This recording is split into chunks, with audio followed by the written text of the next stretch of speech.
Wait कर देता हूँ। आइए तो जी, स्वागत है आपका।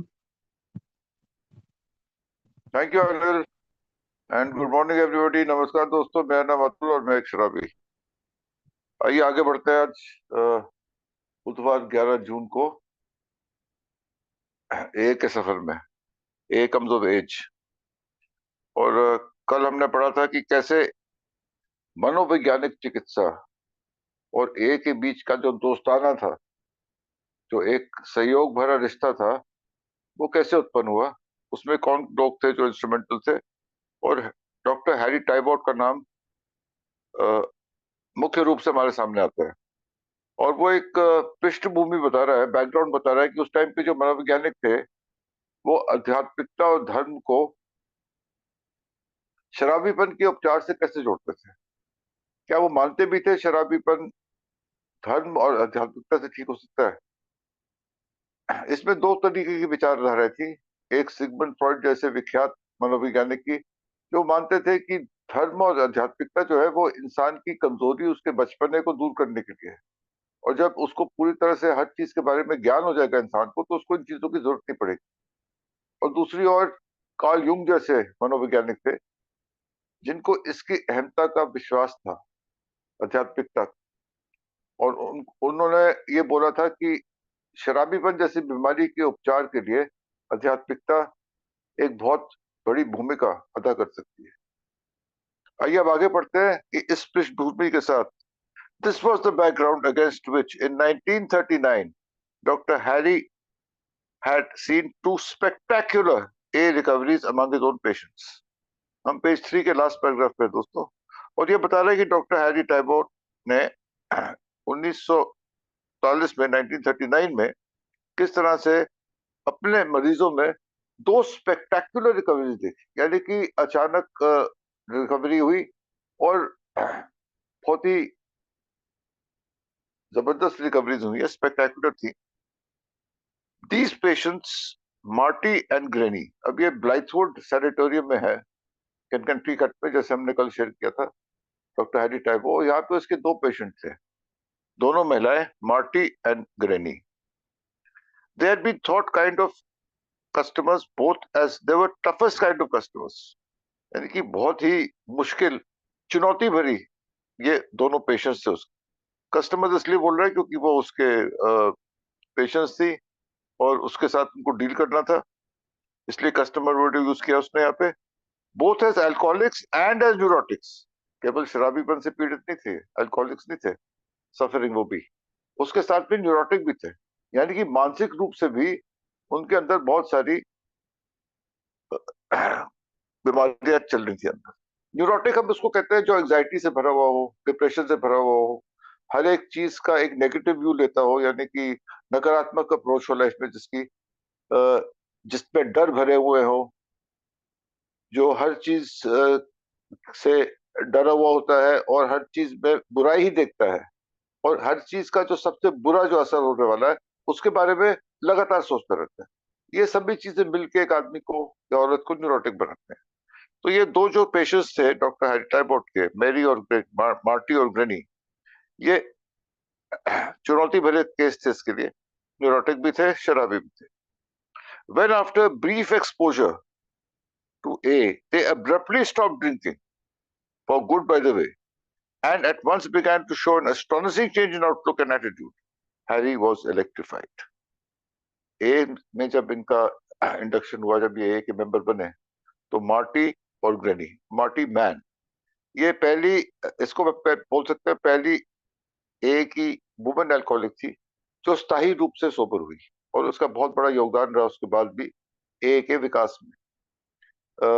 इनकी कहानी भी है हमारी बिग बुक में, वुमेन सफर टू, जो हमने पढ़ी है। और ये एक मिसाल है सभी औरतों के लिए जो ए में उसके बाद आई। और हाँ, थैंक यू सुमेश, सुमेश ने स्क्रीन पे डाल दिया, मार्टी मैन की तस्वीर है ये। कैसे इनका बिल डब्ल्यू से संपर्क हुआ, और कैसे ये स्थायी रूप से सोबर होने वाली पहली ए की महिला का इसको उपाधि दी जा सकती है, मार्टी मैन को।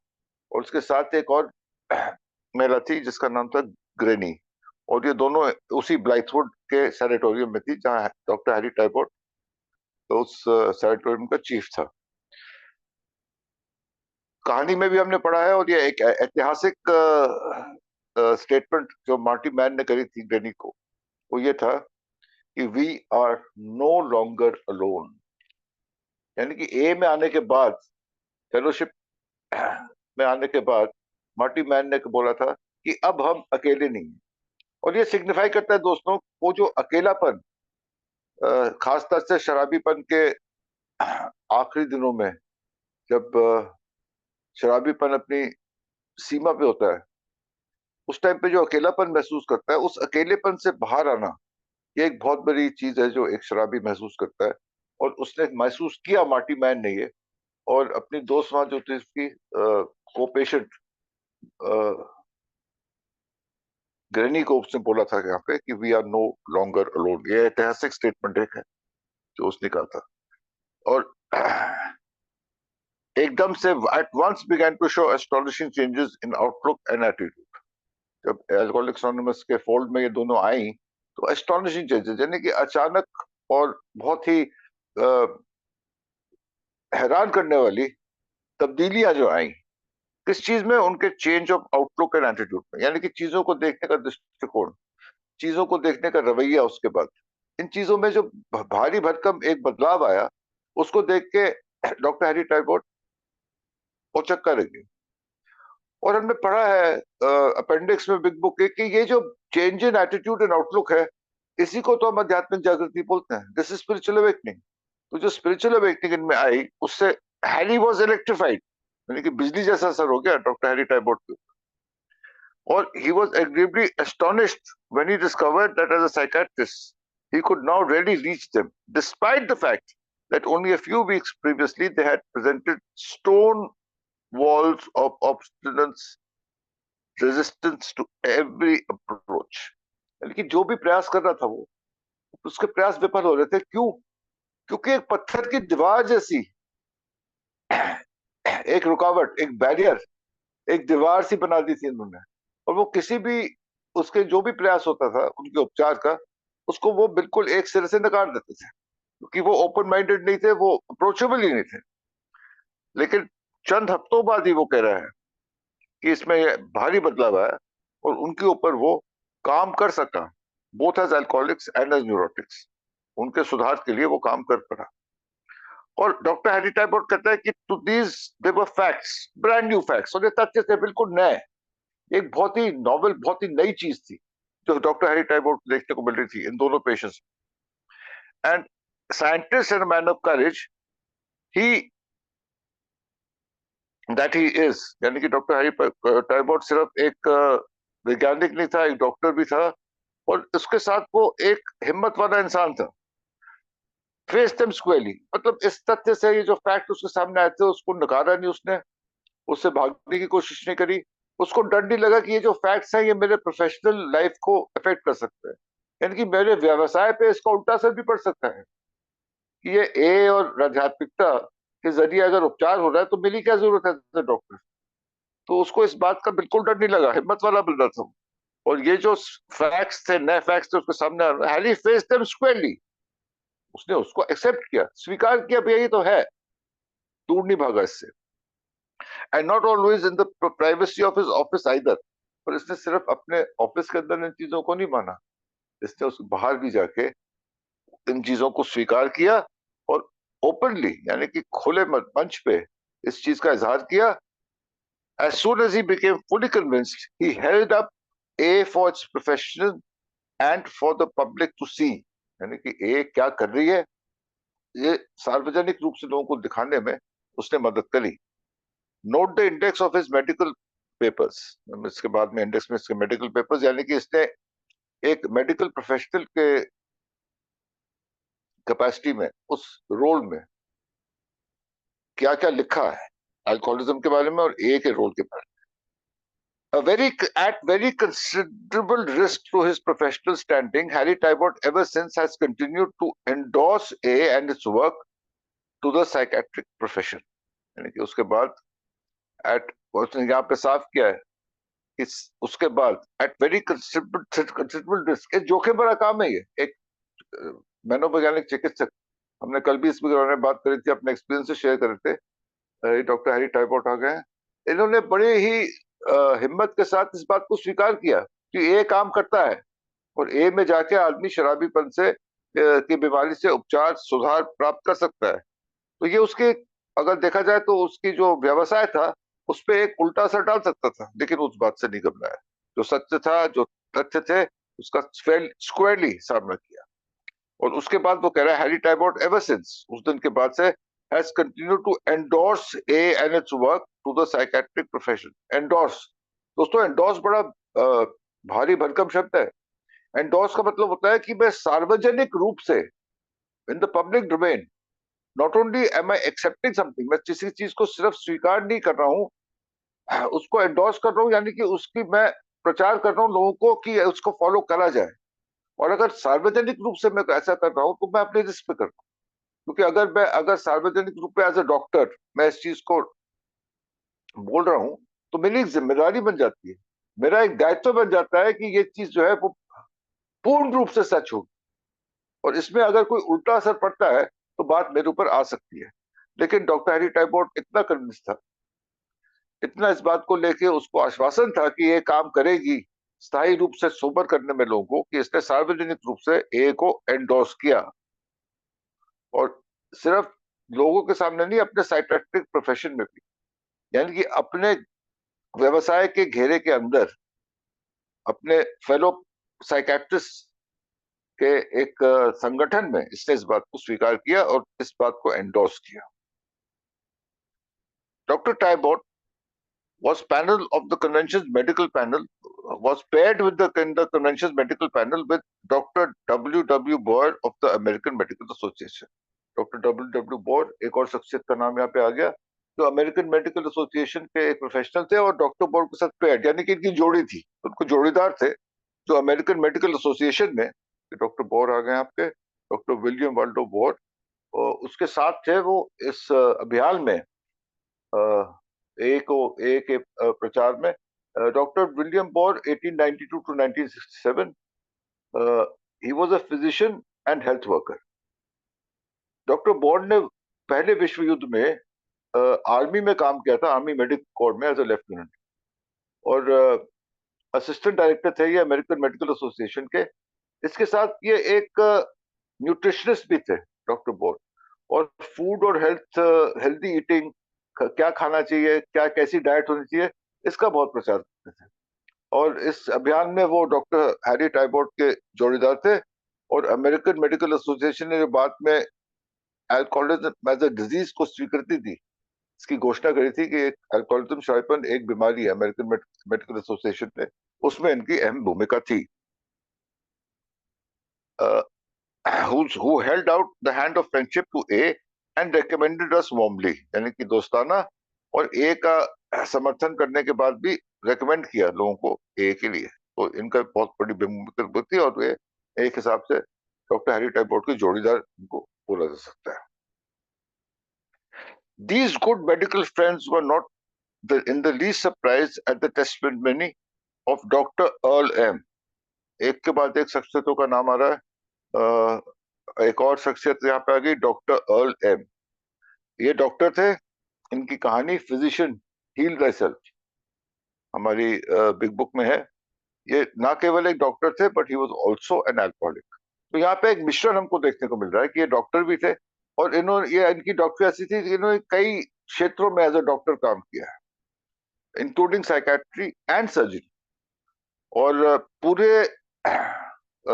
यूएसए में उस टाइम पे, देश के अंदर, इनकी जो प्रैक्टिस थी, उनकी जो चर्चा थी, जो well known medical professional from coast to coast बोलते हैं, यानी कि पूरे यूएसए में उस टाइम पे, पूरे देश में उनकी एक थी। डॉक्टर अर्ल एम की तस्वीर भी डाल दी है हमारे दोस्त उमेश ने। Doctor Earl M, physician heal thyself, जैसे मैंने कहा, उनकी जो कहानी बिग बुक में है, बहुत ही बेहतरीन कहानी है।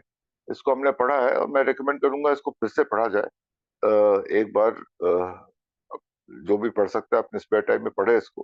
वेरी पावरफुल स्टोरी, कि जो जब उसने जो स्टिचेस करी और जो वुंड हील हुआ, जो पेशेंट का उपचार होता है, वो कहता है मैं कौन होता हूँ करने वाला है, इसको और शक्ति है कर रही है यार ये। ब्लड क्लॉट हो रहा है, हील्स, वुंड जो है वो हील हो रहा है, स्टिचेस जो है वो हील हो रहा है, वो कैसे हो रहा है? तो एक there a power doing it. मैंने तो सीख के अलग कर दिया यार, स्टिच करके अलग कर दिया। वो जो हीलिंग हो रही है, वो जो उसके बाद वो ठीक हो रहा है अपने आप, पूरा वो वुंड जो है वो कैसे हो रहा है, कोई और उच्च शक्ति है जो कर रही है। Beautifully written story.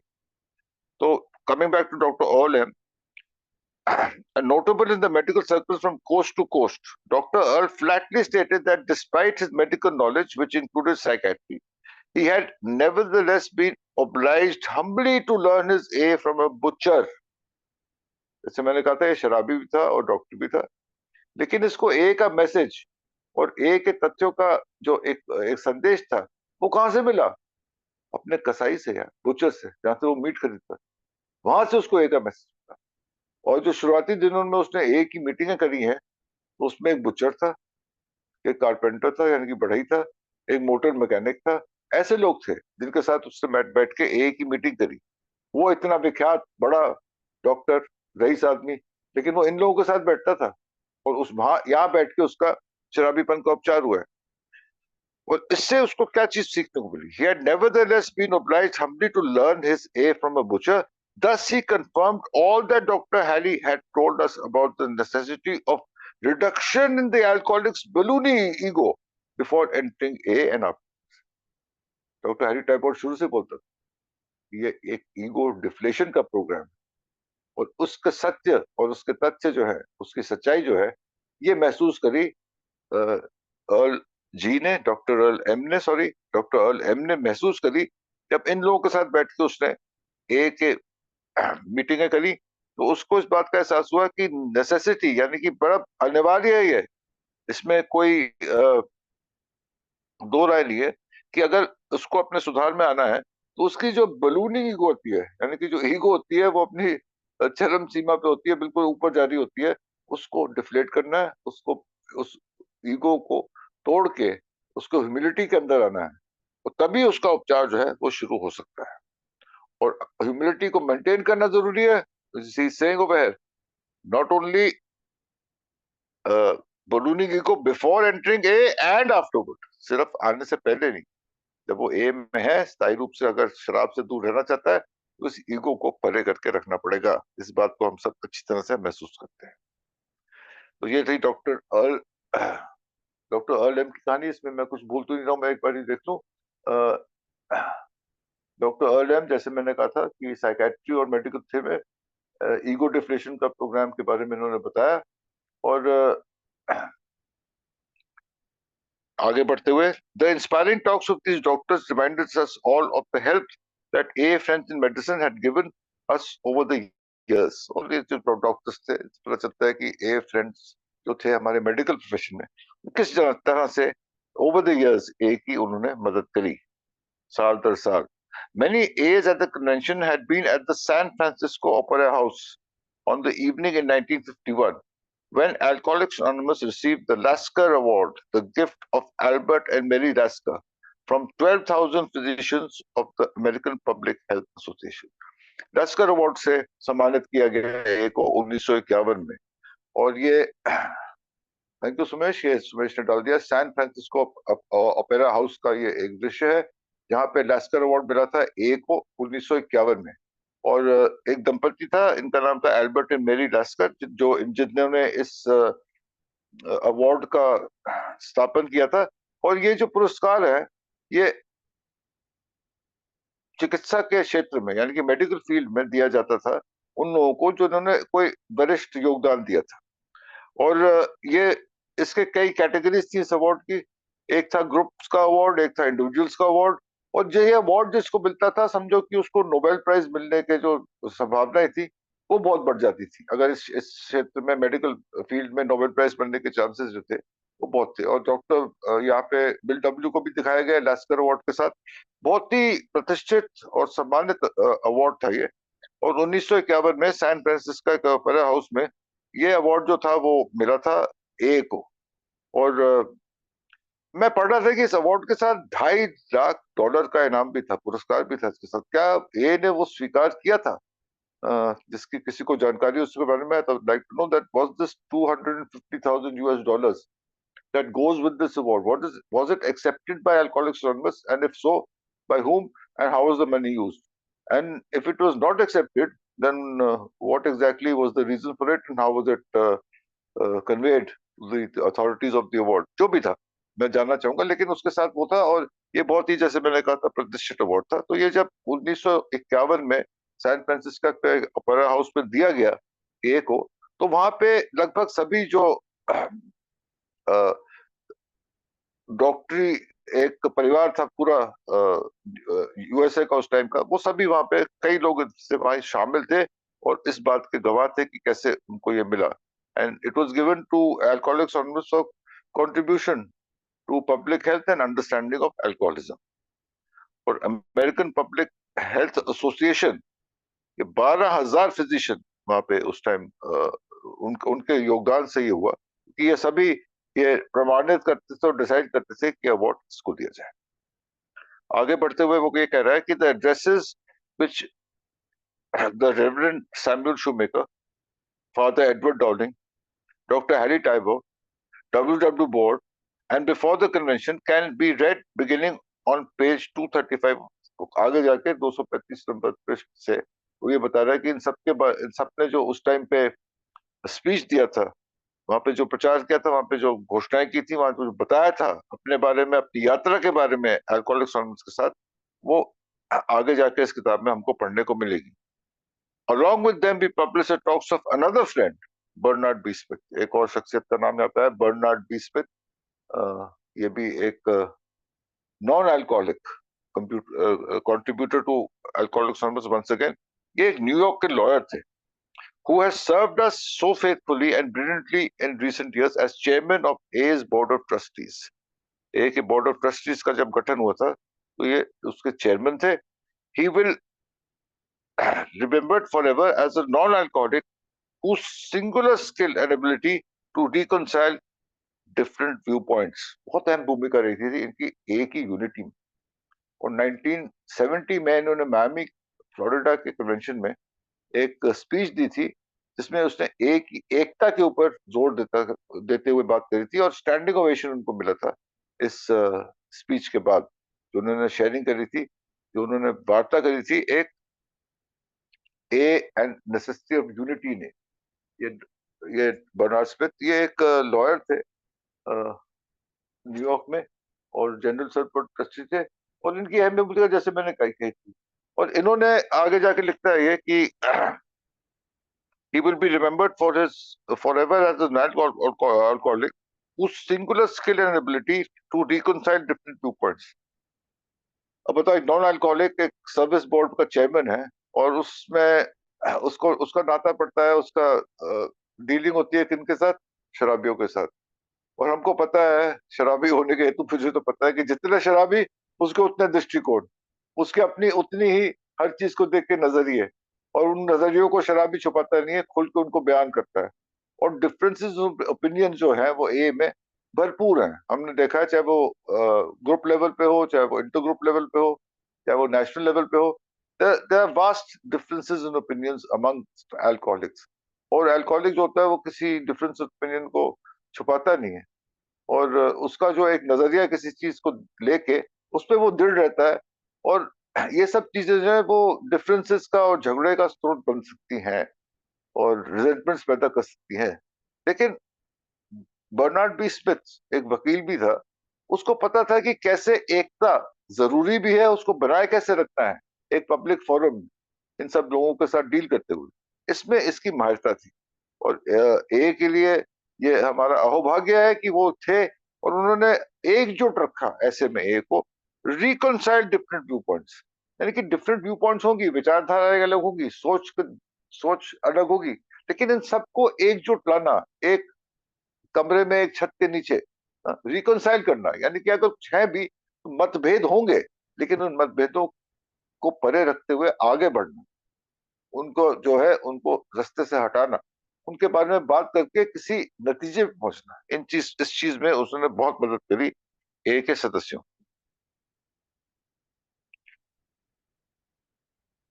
Like the other speakers, Bernard Smith tells not only what A means to alcoholics and to the world at large, but also what A principles as practiced in his own life have meant to. यानी कि A के जो principles, A के steps, A के traditions, A के service concepts, ये केवल एक शराबी के उपचार के लिए, A के सफलता के लिए अनिवार्य नहीं है। अपनी निजी जिंदगी में इनको लागू करके एक नॉन अल्कोहलिक भी अपनी पर्सनल लाइफ को कैसे एनहांस कर सकता है, अपनी निजी जिंदगी में कैसे इन चीजों को लेके एक तब्दीली ला सकता है अपनी भलाई के लिए, उस चीज का भी यहाँ पे वर्णन किया है Bernard B Smith. Very interesting point. Several other of our old time friends made inspiring contributions to the gatherings. Their talks, indeed, all of the St. Louis meetings were recorded on tapes and in full and thus are available. इसको record किया था tapes में, लेकिन वो tapes तो the tapes are no longer available, अब उपलब्ध नहीं है, और वैसे भी किताब के जरिए तो वो शेयर हो नहीं सकते। We regret that the limited compass of this volume does not permit the inclusion of all of them here. यानी कि यहाँ पे several old timers भी थे, old time friends, जो ए के नॉन अल्कोहलिक फ्रेंड्स थे, इंस्पायरिंग कॉन्ट्रीब्यूशंस, उनके योगदान थे, प्रोत्साहन करने वाले योगदान जो थे इस गैदरिंग में हुए थे। और इसके बारे में हम आगे बात करेंगे, कैसे एक एक करके कौन कौन लोग आए और अपने अपने क्षेत्र में उन्होंने ए को कैसे पहचाना, ए को कैसे बढ़ावा दिया, और उनकी क्या भूमिका रही है, उस भूमिका के दौरान उनके क्या तजुर्बे रहे ए को आगे बढ़ाने में, उसके बारे में बात है। But we leave that till tomorrow, I think 7:30। We stop here today. Thank you Anil, and back to you. Thank you Atul. बहुत ही जबरदस्त तरीके से पास्ट के पन्नों को उलट के हमें वही ले गए आप। राजेश जी आइए और आगे के मन संभालिए। आइए राजेश जी।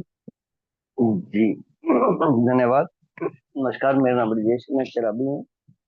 परमात्मा की कृपा, आज नहीं पी है, हो जाते हैं यार इस प्रकार से हमारी हिस्ट्री, और देखो कैसे कंपाइल करी होगी, मैं हैरान हो रहा हूँ। और thank you so much Atul ji इस चीज के लिए, और साथ में यार सुमेश जी का भी बहुत बहुत धन्यवाद सर्विस के लिए। अब ये माल्टी मैन, हालांकि ये पहली अल्कोहलिक एनोनिमस में क्या था कि हम लोगों की एक धारणा बन गई स्टार्टिंग में कि लेडीज अल्कोहलिक जो है वो सोबर नहीं होती है। और ये ऐसा नहीं कि हमने एक्सपीरियंस से सीखी थी ये बात, क्योंकि पहली जो अल्कोहलिक हमारे पास आई वो भाई साहब पहली बात तो सोबर नहीं हुई थी, फ्लोरेंस रैंकिन, फ्लोरेंस आर जैसे बोलते हैं, फेमाइन व्यक्ति, पहली एडिशन में उसकी स्टोरी भी है। और वो इतनी बुरी हालत में उसकी डेथ हुई कि मतलब मेंबर को जाके आइडेंटिफाई करना पड़ा कि उसकी लाश है। अब ये एक धारणा बन गई कि अल्कोहलिक एनोनिमस में कोई भी लेडी जो है वो सोबर नहीं हो सकती, जैसे यंग के लिए भी था, ये वाली धारणा यंग के लिए भी थी, तो लेडीज के लिए ज्यादा है।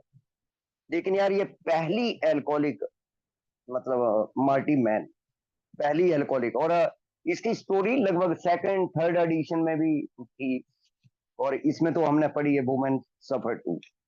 मेन चीज ये है कि ये अच्छा, ये पहले भी मतलब फोस्टर कैनेडी के यहाँ थी, मतलब ये ब्लैथी बोर्ड में आने से पहले ये बेरे बी हॉस्पिटल, विजन फॉर यू में पढ़ा था हमने इस हॉस्पिटल के बारे में। इसमें एडमिट हुई, रॉबर्ट फोस्टर कैनेडी के इलाज करवाया, उसके बाद एक चैरिटी पेशेंट के रूप में ब्लैथी वुड सैनिटेरियम में इसको शिफ्ट कर दिया गया। इसे कोई उस टाइम वो मैन्युस्क्रिप्ट दी गई थी जो हैरी टैबूट ने इसको दी थी। उस टाइम तो लड़की थी यार, औरत थोड़ी थी उस टाइम। इस औरत को या लड़की को वो हमारी बिग बुक की, और इसने उठा के बाहर फेंक दी, क्योंकि उसमें वर्ड जो था वो गॉड था। मतलब हमारी बिग बुक की मैन्युस्क्रिप्ट को उठा के बाहर फेंक दिया इसने। और फिर जो है उसके बाद पहली बार बिल डब्ल्यू के घर ब्रुकलिन में इनको मीटिंग अटेंड करने के लिए सारा काम, मतलब ये सारे का सारा प्रबंध जो है वो हैरी टाइबर्ट के द्वारा हुआ, जिन्होंने पहले मतलब जब बुक बक फेंक दी इसने, तो फिर इनको जो है जब पहली मीटिंग अटेंड करके आए, जो अतुल जी ने वो स्टेटमेंट बोली ये पेज नंबर हमें पढ़ने को मिलेगी, पेज नंबर 18 पे इस किताब में। एज विल सी इट में पेज नंबर 302 पे भी हमने इसके बारे में पढ़ा है कि हाइरोड टाइप की पेशेंट हो जिसने कि जब इसने दोबारा कॉपी वो रीड करी ना, पहले तो एकदम विद्रोही हो गई थी, लेकिन दूसरी बार ये कन्वेंस हुई जैसे ही मीटिंग अटेंड करने के बाद। और वो चिल्लाते हुए जब ये दोबारा ब्लैथीवुड सैनिटेरियम में आ गई तो भाई साहब वी आर नॉट अलोन, बहुत बड़ी स्टेटमेंट, और कई जगह ये स्टेटमेंट हम लोगों को देखने को मिलती है। और मार्टी मैन का बहुत बड़ा योगदान है, जैसे language of heart page number 100 पे अगर हम देखें तो पूरे का पूरा इसी के बारे में है, इसी के बारे में है। और एग्जाम्पल देके उन्होंने बात करी हुई है पेज नंबर 100 पे अगर हम देखें। येले यूनिवर्सिटी में के साथ इस जो नेशनल काउंसिल ऑफ एल्कोहलिज्म में इसको जो है इसकी अपॉइंटमेंट हुई थी, हालांकि वो बड़ी कंट्रोवर्शियल सा रहा था।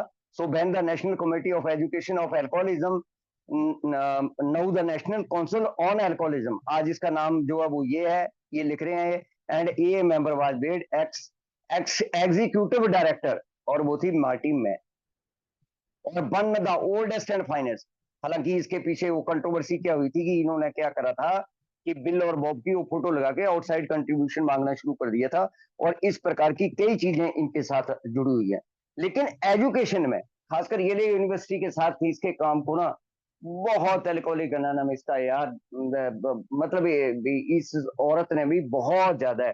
तो ये सारे का सारा कंट्रीब्यूशन तो डॉक्टर हैरी टाइबर्ट को जाता है कि किस प्रकार से उन्होंने हमारी संस्था को दिल से अपने प्रोफेशन को उस पर डाल के, रिस्क में डाल के उन्होंने काम करा।